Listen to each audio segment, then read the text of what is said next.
영 안에서 어린 양 신부, 요한계시록 21장 9절 10절 말씀입니다. 일곱 대접을 가지고 마지막 일곱 재앙을 담은 일곱 천사 중 하나가 나와서 내게 말하여 이르되 이리 오라. 내가 신부 곧 어린 양의 아내를 내게 보이리라 하고 성령으로 나를 데리고 크고 높은 산으로 올라가 하나님께로부터 하늘에서 내려오는 거룩한 성 예루살렘을 보이니. 이렇게 되어 있습니다. 요한계시록은 아주 중요한 말씀들입니다. 요한계시록 1장은 예수 그리스도의 계시라 이랬습니다. 예수님이 열어주시는 책이다라는 말이고요.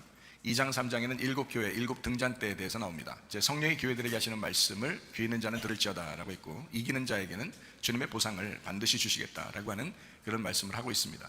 만약에 구원받는 것이 끝이라면 그냥 구원받고 그냥 끝났다 이렇게 한다면 이기는 자 이런 게 말이 필요 없겠죠. 근데 반드시 이겨야 된다라는 말들을 하는 걸 보아서 우리가 이 세상 살아가는 동안 반드시 이제 믿음 안에서 이겨야 된다라고 하는 그 과정이 반드시 필요하다. 그러니까 영혼의 구원을 위한 그 이기는 자의 삶이 좀 필요하다라고 하는 것을 성경에서는 우리에게 가르쳐주고 있습니다. 4장 5장에는 내생물 24장로 하늘 예배에 대한 이야기가 나오고요. 6장부터 9장에는 일곱 인, 일곱 나팔에 대한 이야기가 나옵니다. 11장에는 두 증인, 두 감람나무, 두 등잔대에 대해서 나오고요. 14장에는 14만 4천 명 순결한 신부에 대한 이야기가 나옵니다. 16장부터 18장에는 일곱 대접, 음료, 짐승, 심판에 대해서 나오고요. 19장에는 어린 양의 혼인잔치 8절에 세마포 준비에 대해서 나와요. 20장에는 영 안에서 첫째 부활에 동참한다, 생명책에 기록된다는 말씀이 있습니다.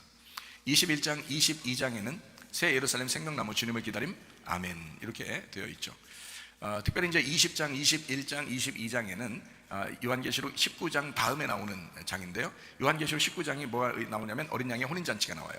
어린 양의 혼인잔치가 하이라이트죠. 이제 요한계시록의 이제 하이라이트. 그래서 결혼식하는, 어린 양과 결혼식한다라는 말이 나오고, 그 다음에 이어서 이제 20장에는 영 안에서 첫째 부활에 동참한다. 이제 생명책에 기록되는 사람이 된다. 그러면 이제 21장, 22장의 삶을 살게 되는데, 그게 바로 이제 새 예루살렘의 천국의 삶이다. 이제 이런 이야기를 하는 것입니다. 그러니까 하늘나라에 올라갈 때만 천국이 아니라 이 땅에서 새 예루살렘의 삶을 살 수 있다는 얘기죠. 그런 말은 어떤 말이냐면 구원받아서 거듭났다, 다시 태어났다, 새로워졌다, 새 하늘과 새 땅이 되었다, 새로운 사람이 되었다, 새로운 남편 만난 우리가 새 신부가 되었다, 이제 이런 의미가 되는 거죠. 그래서 우리가 교회 생활이라고 하는 건요, 그냥 여러분이 생각할 때는 뭐 교회 생활 대충 하다가 오늘 천국 가면 되지 뭐 이렇게 생각할지 모르겠지만, 제가 성경을 알기로는 그렇지 않습니다. 이 교회 생활이 이 땅에서의 마지막이고요. 그리고 이제 여러분이 이제 뭐 운명을 다 해서 인생을 다 하고 생을 다 마치고 주님의 나라에 갈 때는 몸을 벗어버리고 새로운 몸을 입으면서 영원한 하늘나라에서 이제 살게 되는 것입니다. 그러니까 이 땅에서의 진정한 구원, 이 땅에서의 진정한 천국 생활, 이것이 여러분에게 없다면 여러분은 구원에 대해서 의심을 해봐야 되는 그 정도로 중요한 내용들입니다. 그러니까 우리 영혼의 구원, 다시 말하면 우리의 삶의 구원에 있어서 이 삶이 이기는 자의 삶이 돼야 된다. 그러니까 날마다 이기는 자의 삶, 그러니까 날마다 새로워지는 삶.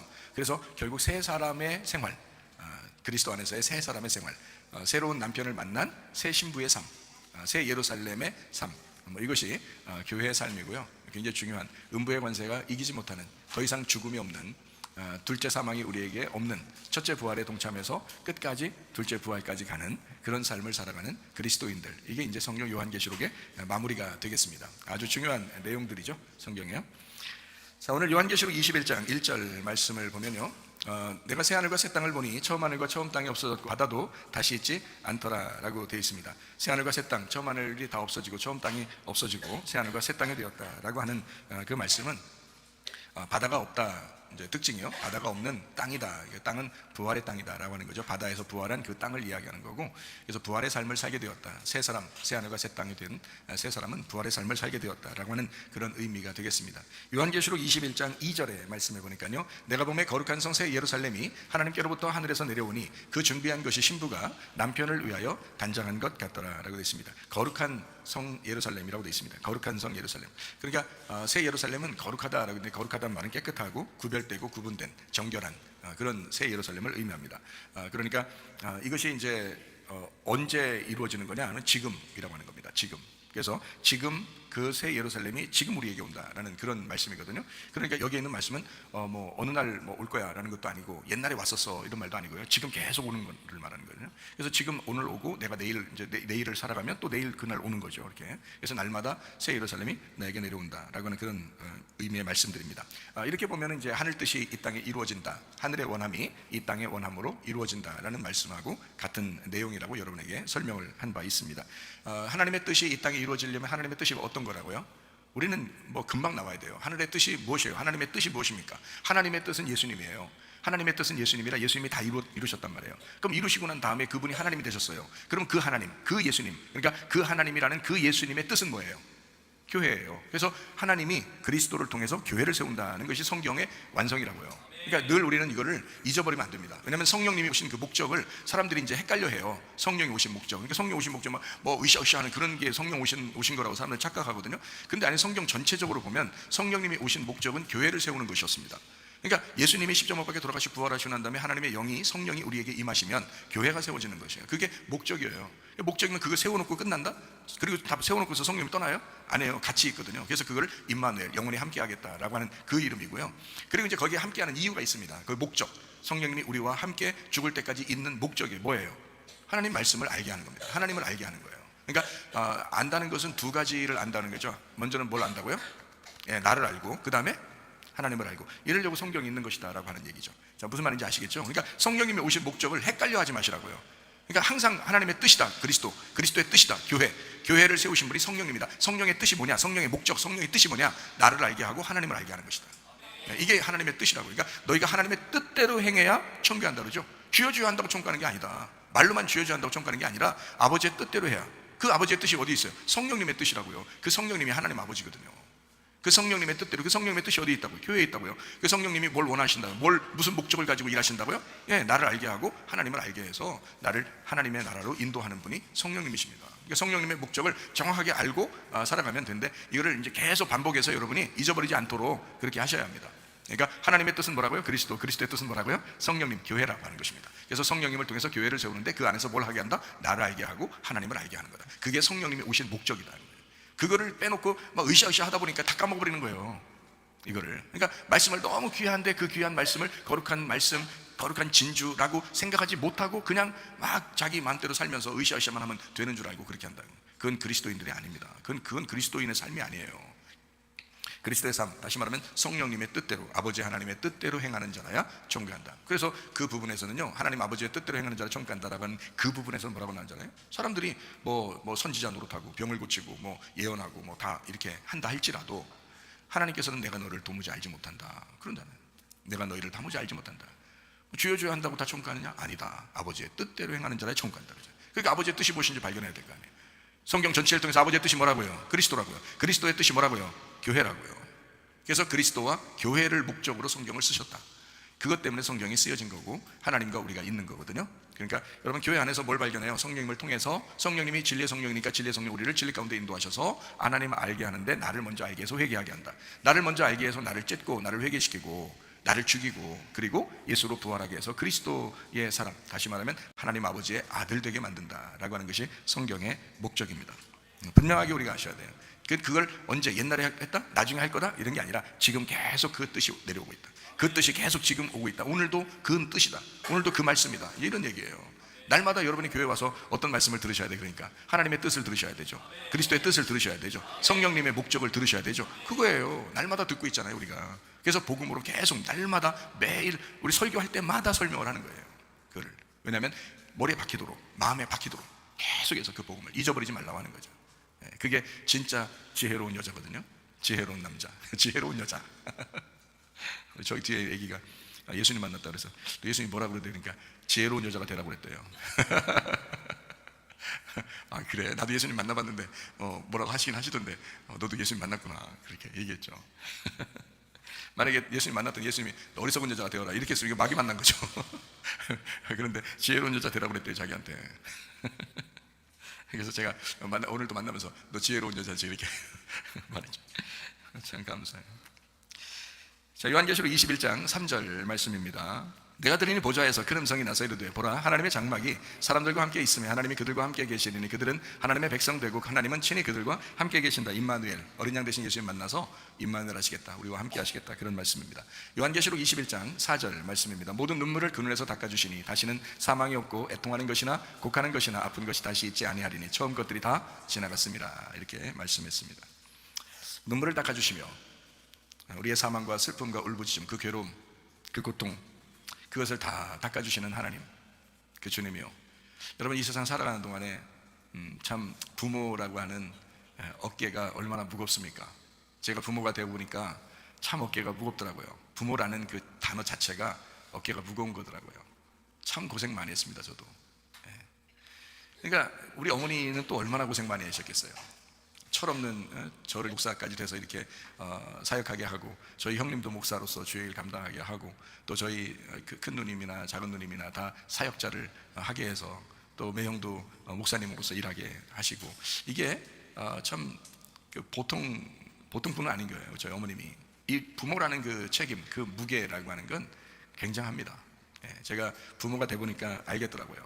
어머니라고 하는 말은 참 많이 나와 있죠. 이렇게 보통 그 컴퓨터나 인터넷이나 이런 데 보면 어머니에 대한 이야기가 참으로 많이 나와 있어요. 그래서 어머니 그러면 가장 그 애틋하고 많이 부르는 그 단어가 어머니라는 단어라고 그러더라고요. 사람들이 가장 많이 부르는. 그래서 어머니의 날은 있는데, 그러니까 Mother's Day죠. 영어로는 Mother's Day는 있는데 Father's Day는 없는 것 같아요. 아버지의 날, 이게 좀 이것도 있어야 되지 않을까? 근데 이제 우리나라는 또 그런 거를 이제 어버이날이라 이렇게 해서 아버지 어머니의 날이다 이렇게 하는 경우가 우리나라는 있죠. 근데 다른 나라는 이제 영어로 하니까 Mother's Day 이렇게 하거든요. 그런데 보통 우리나라는 이제 어버이의 날 이렇게 해요. 참 좋은 단어예요. 어버이, 아버지 어머니 같이 나오는. 이제 인터넷이나 컴퓨터에 어머니라는 말은 굉장히 많이 나오지만 아버지라고 하는 말이 그렇게 많이 나오진 않아요. 그래서 제가 오늘 글을 하나 여러분에게 읽어드리고자 합니다. 아버지는 누구인가? 아버지란 기분이 좋을 때 헛기침하고 겁이 날 때 너털 웃음을 웃는 사람이다. 아버지란 자기가 기대한 만큼 아들, 딸의 학교 성적이 좋지 않을 때 겉으로는 괜찮아 하지만 속으로는 몹시 화가 나는 사람이다. 아버지의 마음은 먹칠한 유리로 되어 있다. 그래서 잘 깨지기도 하지만 속은 잘 보이지 않는다. 아버지란 울 장소가 없기에 슬픈 사람이다. 아버지가 아침 식탁에서 성급하게 일어나서 나가는 장소, 그곳을 직장이라고 하는 그 나가는 장소는 즐거운 일만 기다리고 있는 곳은 아니다. 아버지는 머리가 새 딸린 짐승과 싸우러 나간다. 그것은 피로와 끝없는 일과 직장 상사에게 받는 스트레스다. 아버지란 내가 아버지 노릇을 제대로 하고 있나, 내가 정말 아버지다운가 하는 자책을 날마다 하는 사람이다. 아버지란 자식을 결혼시킬 때 한없이 울면서도 얼굴에는 웃음을 나타내는 사람이다.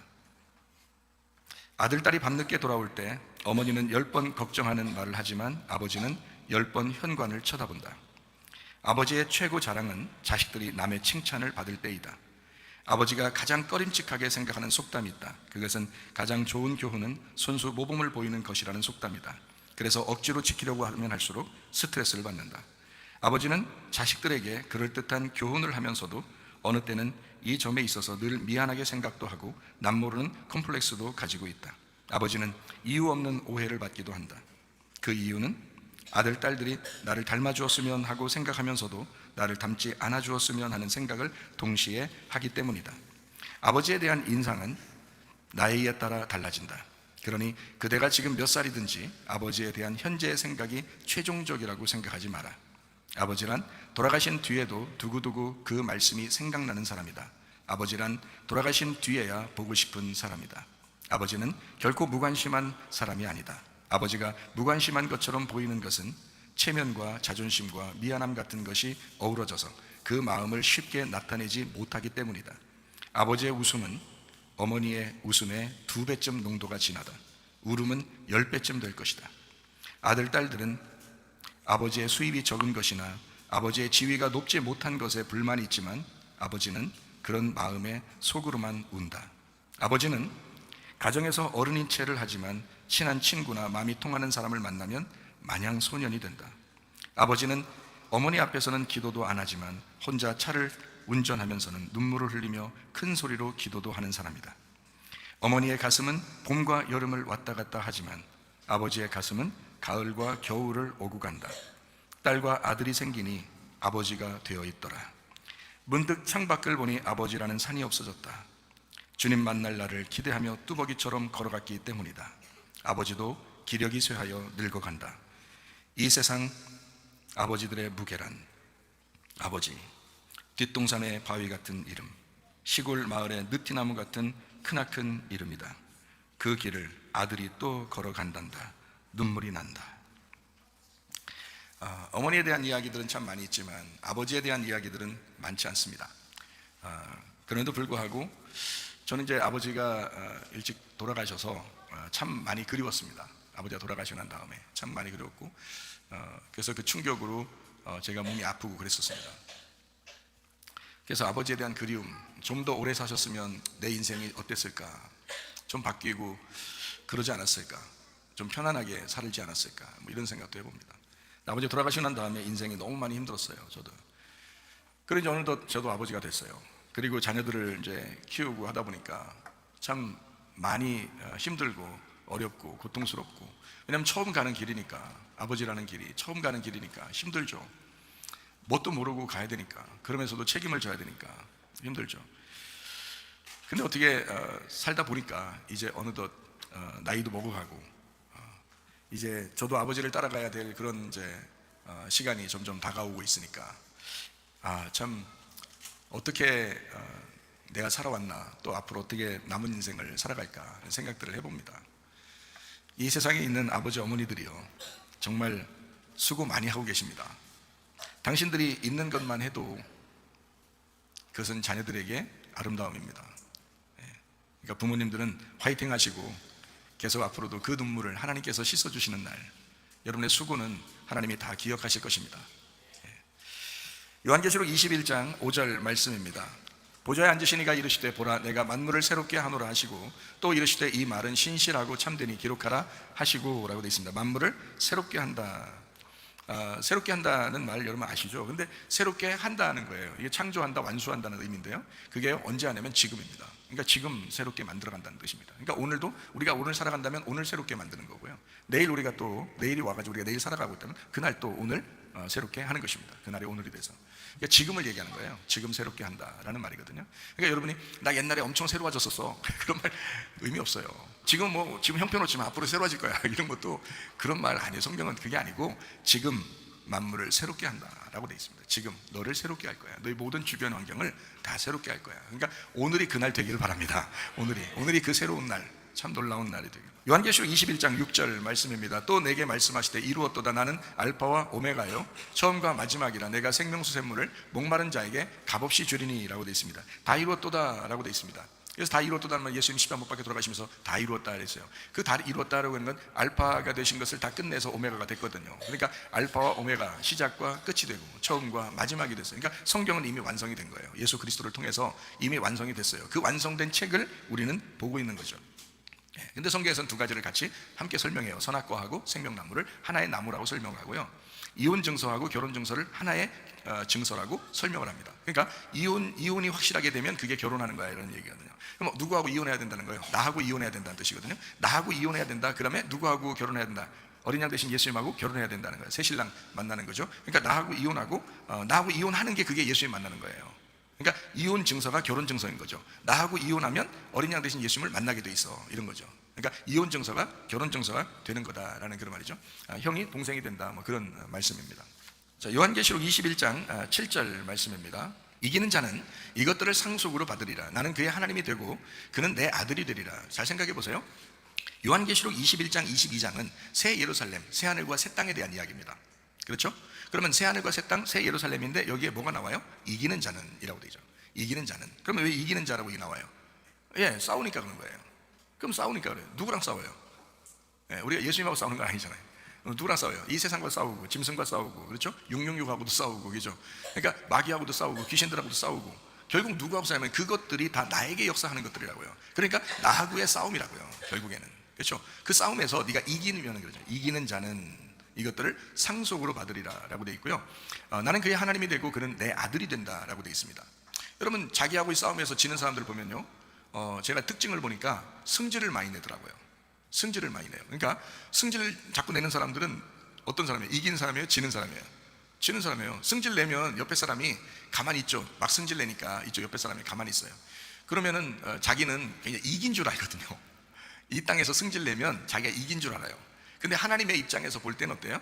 진 사람이라고요. 그러니까 이기는 사람이 지는 사람이라고요.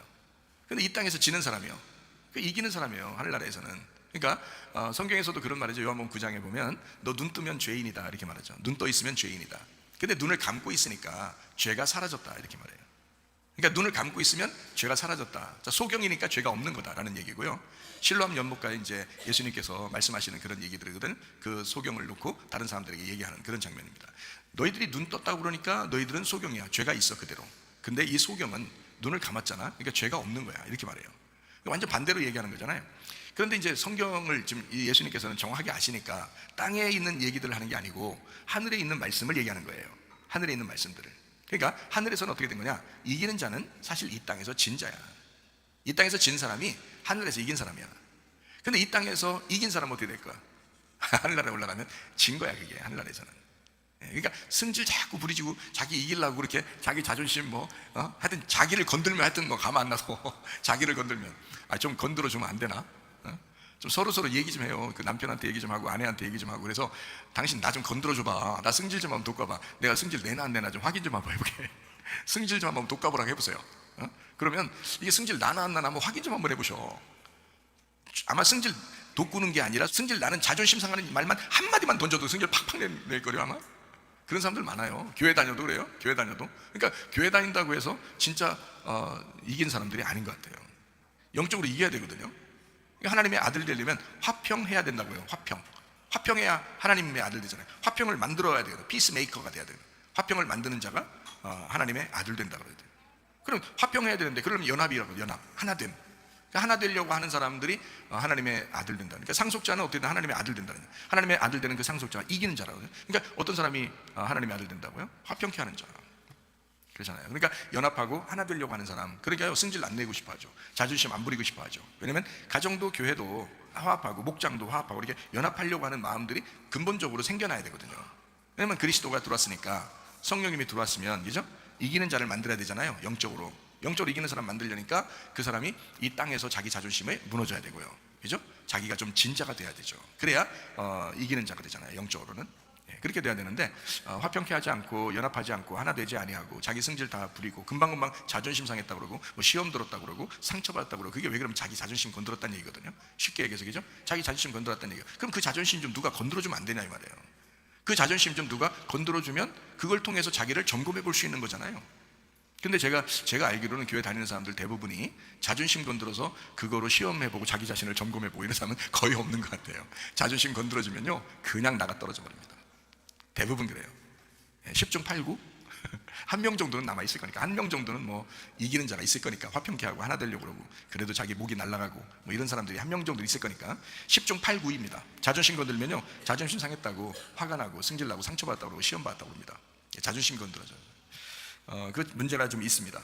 남을 살리기 위해서 내가 죽는 자, 남을 살리기 위해서 내가 목이 날아가는 자, 예수를 드러내기 위해서 내가 목이 날아가는 사람, 그 침례 요한이거든요.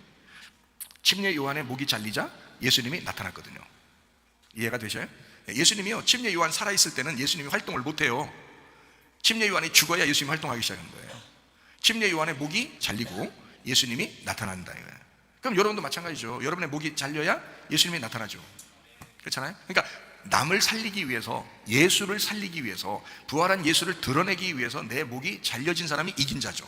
그런 사람이 연합을 시키고 화평케 하고 자존심 다 내려놓고 상처 안 받았다고 그러고 시험도 안 받는다고 그러고 자기는 다른 사람의 연합, 그리스도 안에서의 연합, 사람들을 살리고 교회를 살리고 가정을 살리기 위해서 자기가 죽는 자라는 말이죠. 그게 진짜 그리스도인이잖아요. 제가 여러분한테 그렇게 못하는 사람들이 이 말씀 들으면 부담스럽겠죠. 그래도 제 말이 맞잖아요. 이 성경적인 얘기잖아요. 이게 제 말이 맞는 얘기니까 어느 날은 듣겠죠. 죽기 전에 들으면 좋겠고요. 아쉽잖아요. 죽는 날이 가까웠는데 그때 들으면 아이고 그렇게 살 걸 이러잖아요. 그렇게 살다가 올 걸 이렇게 생각할 텐데, 미리 지금부터 들을 때 가장 늦다고 생각할 때가 가장 빠른 때거든요. 그러니까 오늘부터 그 말씀 듣고 순종하면 가정이 화목해지고 행복해질 것입니다. 교회가 화목하고 행복해질 것입니다. 이렇게 얼마나 좋아요. 서로 연합하고 하나 되고 다른 사람을 살리기 위해서 내 목이 잘려지고 남을 살리기 위해서 죽는 사람, 그래서 연합시키고 하나 되게 만드는 사람, 이게 하나님의 아들 되는 사람이거든요. 그게 상속자들이에요. 그걸 이겼다라고 하는 것입니다. 그러니까 성경에 이긴다라고 하는 말하고요, 이 땅에서 이긴다는 말은 반대입니다. 이해가 되시겠죠? 그래서 이 땅에서 지는 자가 저 하늘나라에서 이긴 자입니다. 하나님의 나라에 이긴 자들 다 되시기를 바랍니다.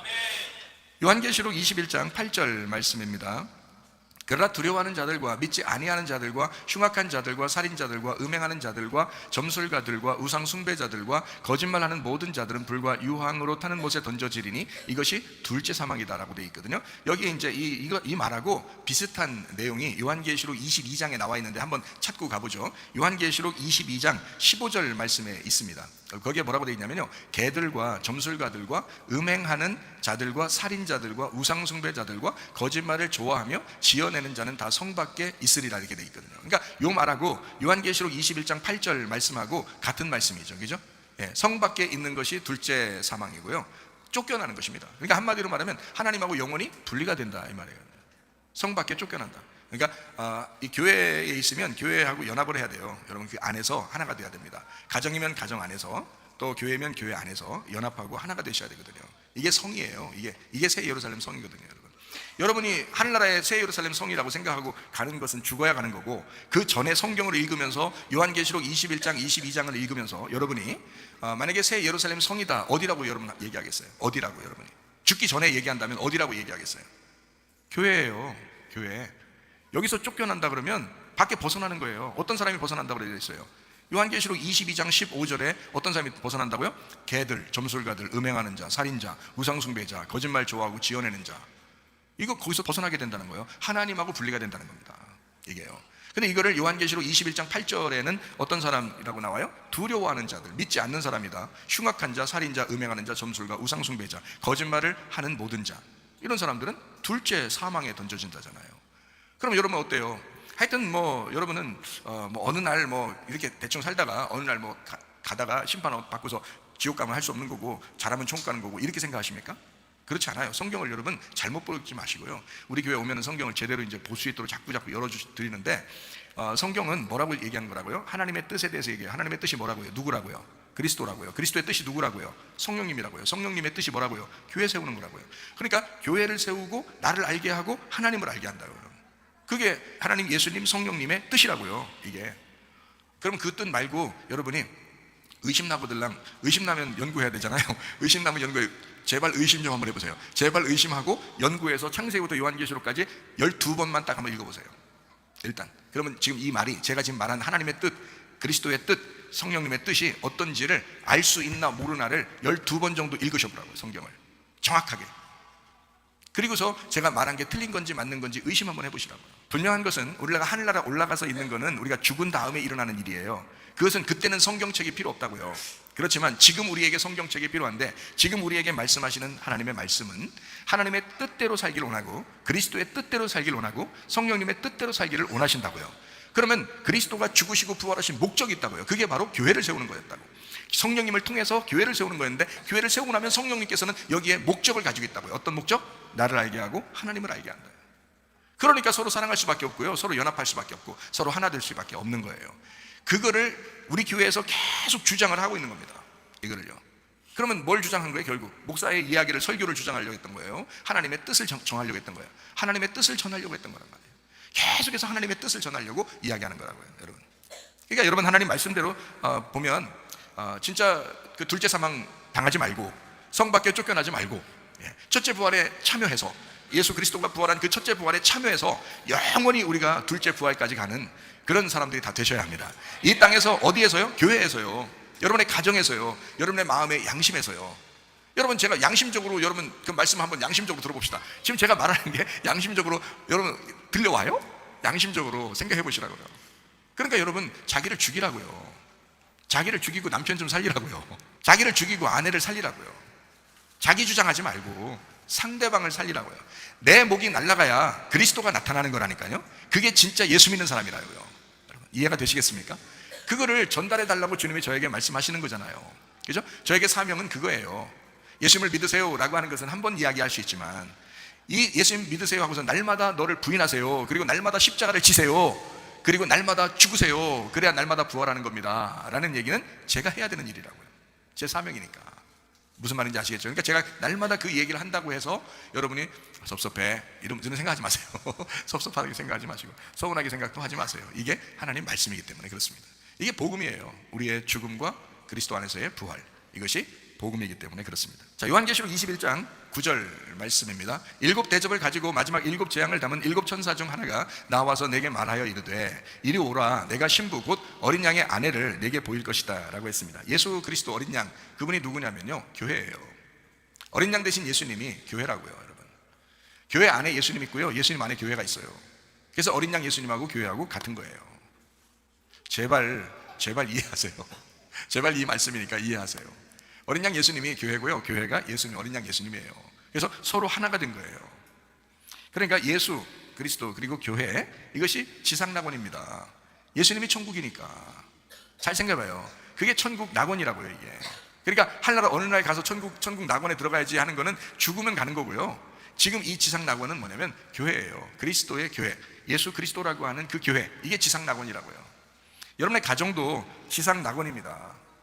여러분의 가정도. 그리고 지상 낙원을 만드셔야 돼요. 어떻게 만들어요, 지상 낙원을? 어떻게 하면 만들어질까요? 어떻게 하면 지상 낙원이 만들어지죠? 여러분 가정에?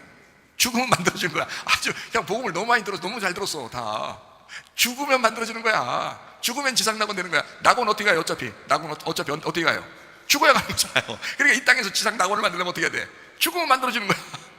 죽으면 이거 간단하다, 그죠? 복음은 아주 간단하다. 무거운 수가 무거운 짐진 자들아 다 내가 편히 쉬게 하겠다. 쉬운 거다, 복음이, 그죠? 쉬운 거다. 요한계시록 21장 10절 말씀입니다. 마지막으로 설명하고 마치도록 하겠습니다. 성령으로 나를 데리고 크고 높은 산으로 올라가 하나님께로부터 하늘에서 내려오는 거룩한 성 예루살렘을 보였다라고 되어 있습니다. 자, 여기 보니까 성령으로 나를 데리고라고 되어 있습니다. 영 안에서 보니까 하나님께로부터 하늘에서 내려오는 거룩한 성 예루살렘이 있더라는 거예요. 근데 그 내려오는 게 현재 능동태 동사, 올라간다, 내려간다, 간다, 온다, 이게 현재 능동태예요. 그러니까 다시 말하면 지금 내려온다. 그러니까 어때요? 하나님 아버지의 뜻이 지금 나에게 이루어져야 되고요, 하나님 아버지의 원함이 지금 우리에게 이루어져야 된다는 거거든요. 그래서 하나님 아버지의 원함이 그리스도를 통해서 십자가와 부활로 이루어졌습니다. 그럼 이제 그리스도의 원함이 뭐겠어요? 교회를 통해서 하나님 그리스도의 뜻이 이루어지는 거거든요. 그럼 그리스도의 뜻은 뭐라고요? 아니, 하나님 얘기했으니까 그리스도가 됐고요, 그리스도 얘기했으니까 뭐가 돼요? 성령님이죠. 그죠? 성령님의, 그러니까 그리스도의 뜻이 성령님이라고요. 쉽죠, 그죠? 하나님의 뜻이 뭐라고? 봐봐요. 주여 주여 한다고 천국 못 간다겠죠? 주여 주인다고 천국 가는 거 아니에요. 아버지의 뜻대로 행하는 자라야 천국 간다 그랬죠? 자, 하나님의 뜻이 뭐라고요? 그리스도라고 금방 얘기했죠? 하나님의 뜻이 누구라고요? 누구라고 꼭 해야지 그리스도로 가면 안 되고요. 하나님의 뜻이 뭐라고요? 그리스도라고요. 그리스도의 뜻은 뭐라고요? 성령님이라고요. 성령님의 뜻은 뭐라고요? 교회라고요. 교회에서 성령님이 하고 싶어 하는 게 뭘까요? 성령님이 교회에서 하고 싶어 하는 게 뭘까요? 으쌰? 아니죠. 뭐예요? 나를 깨닫게 하고 하나님을 깨닫게 하는 거라고요. 쉽죠? 이거 계속 반복해서 여러분이 입력을 시켜야 돼요. 이거만큼은 알아야 된다. 왜? 하나님의 뜻대로 행해야 천국 가니까. 그게 교회였으니까. 교회 안에서 무슨 일이 벌어지는가, 교회 안에서 어떤 말씀이 전달되는가, 요거를 잘 들으셔야 된다. 그게 여러분을 천국으로 인도하는 거라고요. 그게 여러분을 아버지 뜻대로 살게 만드는 방법이라고요, 하나님께서. 그러니까 분명히 하셔요. 언제라고요? 하늘에서 내려오는 그 하나님의 뜻이 언제? 지금. 그러니까 말씀 듣는 지금, 말씀을 읽고 있는 지금. 무슨 말인지 알겠죠? 말씀을 자기가 읽고 있는 그 시간, 말씀을 듣고 있는 그 시간에 하나님이 역사하시고 하나님이 함께 하시는, 하나님의 뜻이 같이 있는 거예요. 하나님의 뜻이 같이 있는 거예요. 뭐 다른 엄청난 큰 일을 해서 하나님이 함께 하는 게 아니에요, 여러분. 그래야 여러분 천국 가고 뭐 하나님 큰 일을 해야 뭐 하나님이 뭐 좋아하시고 막 이럴 것 같죠? 안 그렇습니다. 여러분, 말씀 듣는 것이 하나님의 뜻이에요. 말씀을 읽고 있는 것이 하나님의 뜻이에요. 그러니까 여러분, 아주 간단하고 중요한 이야기다. 여러분의 가정의 삶이 교회의 삶이고요, 교회의 삶이 가정의 삶입니다. 그것이 천국 실제의 삶이에요. 그러니까 천국은 보이지 않는 거죠, 그죠? 죽고 난 다음에 가는 보이지 않는, 그러나 실제 하잖아요. 보이지 않지만 실제 하는 나라거든요.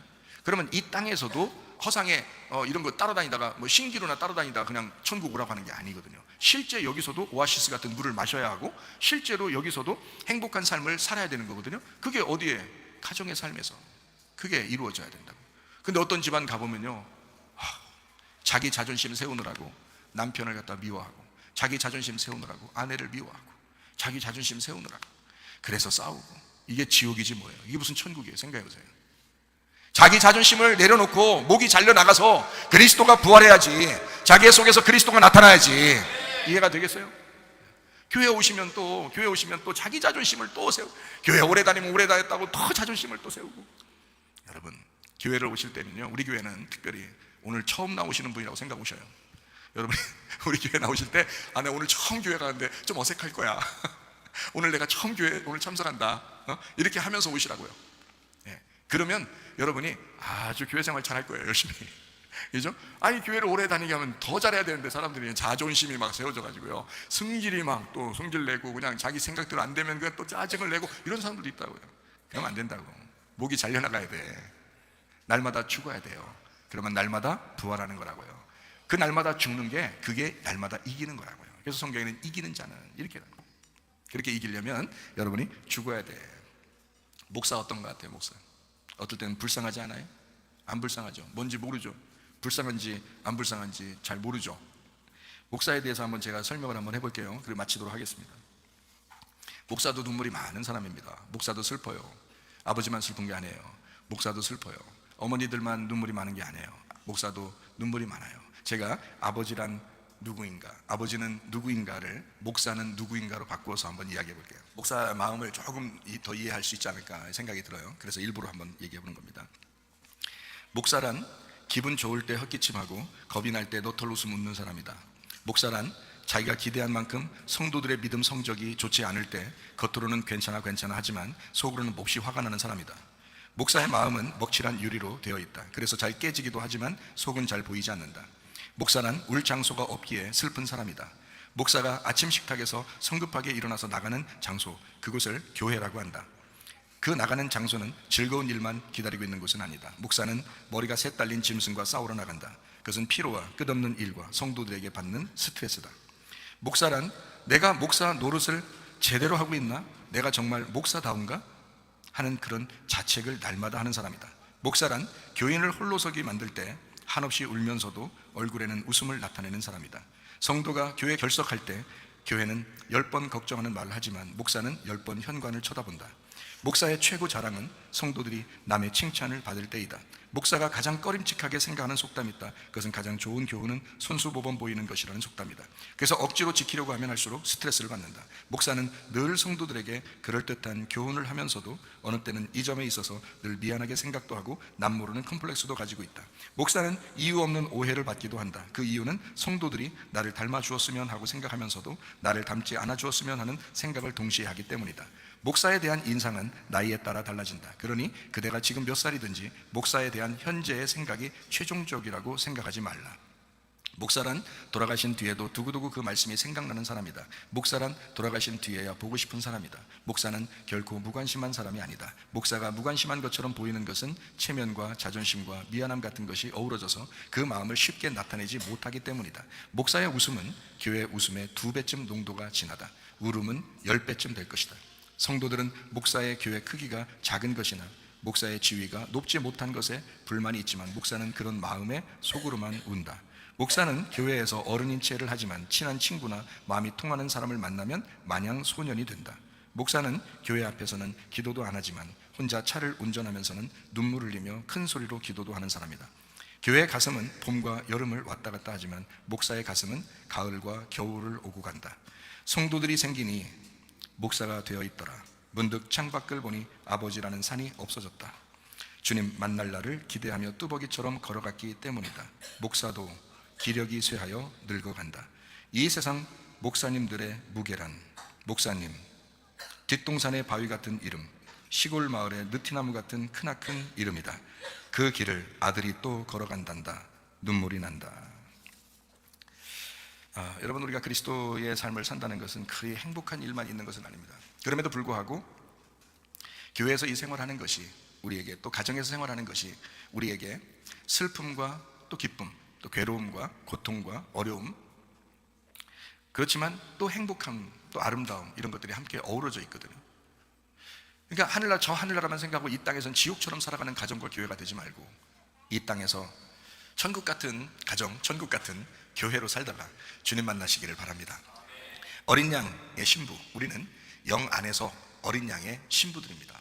그리스도 예수 안에서 행복하게 살다가 주님 만나시기를 바랍니다. 우리 한 목소리로 기도하겠습니다. 하나님 앞에 기도할 때, 하나님, 진짜 하나님 그리스도 안에서 이기는 자 되게 하시고 어린 양의 신부로서 그리스도와 동행하는 행복한 주의 사람들이 다 되게 하옵소서. 기도합니다. 우리 하나님 아버지의 사랑과 은혜를 감사를 드립니다. 하나님 아버지, 그리스도 예수 안에서 주님과 동행하다가 주님 만나게 하옵소서. 하나님, 어린 양의 신부 영 안에서의 그리스도 안에서의 삶을 우리가 살다가 우리 주님 만나게 하옵소서. 하나님, 이 땅에서 가정이 행복하게 하옵소서. 이 땅에서 교회가 행복하게 하옵소서. 지상 낙원을 이루게 도와 주시옵소서. 하나님, 우리 자신이 죽고 예수 그리스도가 부하여 살아가는 우리 가정과 교회가 되게 하옵소서. 비염은 떠나갈지어다, 아토피 떠나갈지어다, 위장병 떠나갈지어다, 어지럼증 사라질지어다, 두통은 사라질지어다, 류마티스 관절 떠나갈지어다, 어깨통증 사라질지어다, 허리디스크 목디스크 떠나갈지어다, 심장병 온전해질지어다, 각종 종양 암덩어리 떠나갈지어다, 감기 몸살 온전해질지어다, 협착증 사라질지어다, 건선피부 온전해질지어다, 이명은 사라질지어다, 자가면역증은 온전해질지어다, 식도염 사라질지어다, 유료결석 떠나갈지어다, 우울증 불면증 환경 드럼브란 초족 다 떠나갈지어다, 음란 거짓 돌질 미움 욕심이 다 떠나갈지어다. 우리 하나님, 그리스도 예수 안에서 어린 양의 신부로서 주님과 동행하다가 주님 만나게 하옵소서. 행복한 가정을 이루어가게 하옵소서. 행복한 교회를 이루어가게 도와주시옵소서. 그리스도 안에서 이 땅에서 진정한 천국 생활하다가 주님 만나게 하옵소서. 예수님 존귀하신 이름 받들어 기도 올리옵나이다. 아멘. 주님 감사합니다. 우리 하나님 아버지 함께 하시고 사랑하심을 믿습니다. 우리 하나님 도와